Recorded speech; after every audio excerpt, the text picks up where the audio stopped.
নজর রাখবো পরবর্তী সংবাদে।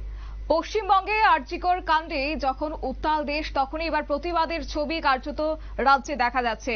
এই ক্ষেত্রে বলা যায় যে মেডিকেল কলেজে চিকিৎসক পড়ুয়াকে গণধর্ষণ এবং খুন, এবং উত্তরাখণ্ডে গণধর্ষণ সহ রাজ্যের শিক্ষক খুন, এবং একই সঙ্গে মোহনপুর এবং উদয়পুরে দুটি গণধর্ষণের ঘটনার তীব্র প্রতিবাদ জানিয়ে সোমবার বৃষ্টি স্নাত রাতে কৈলাসহরের রাজপথে বিক্ষোভ মিছিল করল ভারতের ছাত্র ফেডারেশন কৈলাসহর বিভাগীয় কমিটি।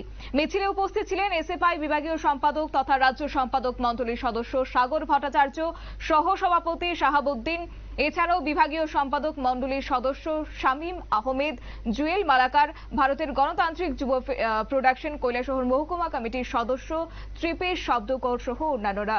সোমবার রাত্রি 8টা নাগাদ কৈলাসহর গার্লস স্কুল রোড সংলগ্ন ছাত্র যুব ভবন থেকে তাদের এই বিক্ষোভ মিছিলটি বের হয় এবং গোটা শহর তারা পরিক্রমা করে। কি বলছেন তারা, শুনুন।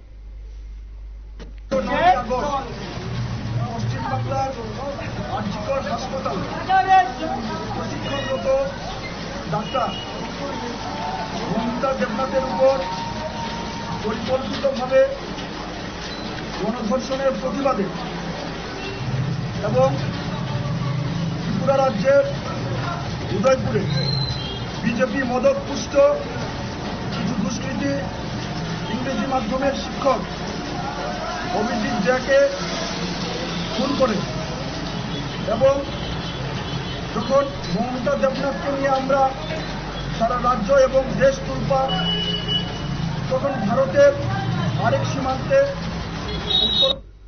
আপনারা শুনলেন তাদের বক্তব্য। কার্যত একের পর এক নেক্কারজনক ঘটনার এবার প্রতিবাদে সামিল হয়েছে এসএফআই। কার্যত ভারতীয় ছাত্র ফেডারেশন কৈলাসহর বিভাগীয় কমিটির পক্ষ থেকে গতকাল রাত 8টা নাগাদ এই বিক্ষোভ মিছিল শুরু হয়েছে এবং তাদের একটাই দাবি যে দোষীদের কঠোর শাস্তি হওয়া উচিত। নিয়ে নিচ্ছে ছোট্ট একটি বিজ্ঞাপন বিরতির সঙ্গে থাকুন।